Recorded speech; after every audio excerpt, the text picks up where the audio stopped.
दोस्तों ये बात तो हम सभी को पता है कि ईश्वर ने इस ब्रह्मांड की रचना की और हम इंसानों को बनाया।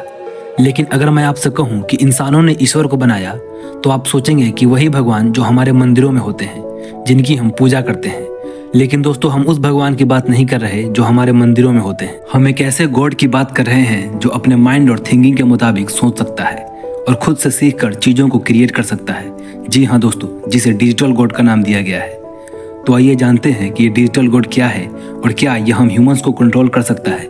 और दोस्तों अगर चैनल पे पहली बार आए हैं तो चैनल को सब्सक्राइब करिए और बेल आइकन दबाइए, क्योंकि इस चैनल पे ऐसे ही इन्फॉर्मेटिव वीडियो आते हैं। दोस्तों आज से कुछ महीने पहले इलोन मस्क ने एक इंटरव्यू के दौरान कहा था कि लैरी पेज जो कि गूगल के को फाउंडर हैं, वो एक डिजिटल गॉड डेवलप करने की प्रोजेक्ट पे काम कर रहे हैं, जो कि एक बहुत ही पावरफुल आर्टिफिशियल इंटेलिजेंस टूल होगा जिसे जनरल इंटेलिजेंस कहा जाता है, जो कि एक आम चैटबॉट या चैट जीपीटी से बहुत ही ज़्यादा पावरफुल होगा।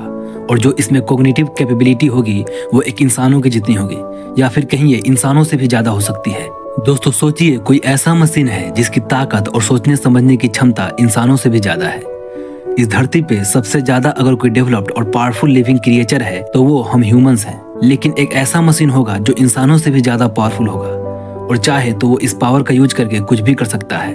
दोस्तों अगर ये डिजिटल गॉड चाहे तो अपने पावर का यूज करके बहुत सारे अच्छे काम कर सकता है, जो कि ह्यूमंस के लिए बहुत ही बेनिफिशियल होगा। लेकिन अगर इस डिजिटल गॉड को ये लगना शुरू हो गया कि मैं जो सोच रहा हूँ वही सही है, तो वो अपने हिसाब से जो उसको सही लगेगा वही हमसे करवाएगा। और अगर ये इंसानों को परसुएट करना शुरू कर दे तो ये बहुत ही चिंता की वजह है। एग्जाम्पल के तौर पर अगर इस डिजिटल गॉड को ये लगने लगा कि ग्लोबल वार्मिंग बहुत ही तेजी से बढ़ रही है जिससे हमारे अर्थ को खतरा है, तो ये गॉड इसे ठीक करने के लिए उसे लगे कि इसके बढ़ने का मेन रीजन ह्यूमैनिटी है, यानी इंसानों की बढ़ती पॉपुलेशन, तो इसे ठीक करने के लिए वो ह्यूमंस की संख्या को कम करना चाहेगा। और इसके लिए वो चाहे तो कुछ भी कर सकता है। वो चाहे तो दो देशों के बीच युद्ध भी करवा सकता है जिसमें बहुत सारे लोगों की जानें जाएंगी, या फिर किसी और तरीके से वो चाहेगा कि ह्यूमंस की पॉपुलेशन को कम किया जाए, जो कि ह्यूमंस की एग्जिस्टेंस के लिए बहुत ही डेंजर साबित होगी। और दोस्तों ऐसे ही प्रॉब्लम्स को देखते हुए इलोन मस्क ने कहा था कि आर्टिफिशियल इंटेलिजेंस को एक लिमिट तक ही डेवलप किया जाना चाहिए और इसे अपने ही कंट्रोल में रखना चाहिए।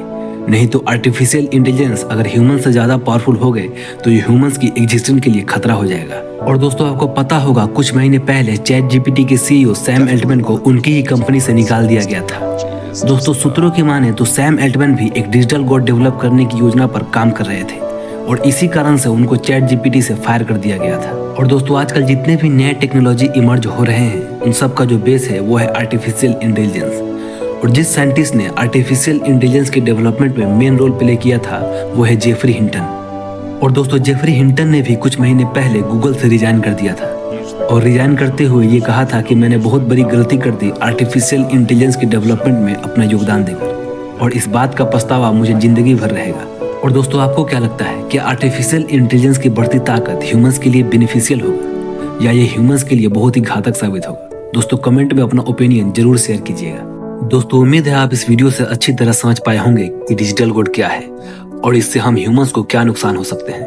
और दोस्तों वीडियो अच्छी लगी हो तो वीडियो को लाइक करिए और चैनल को सब्सक्राइब करिए।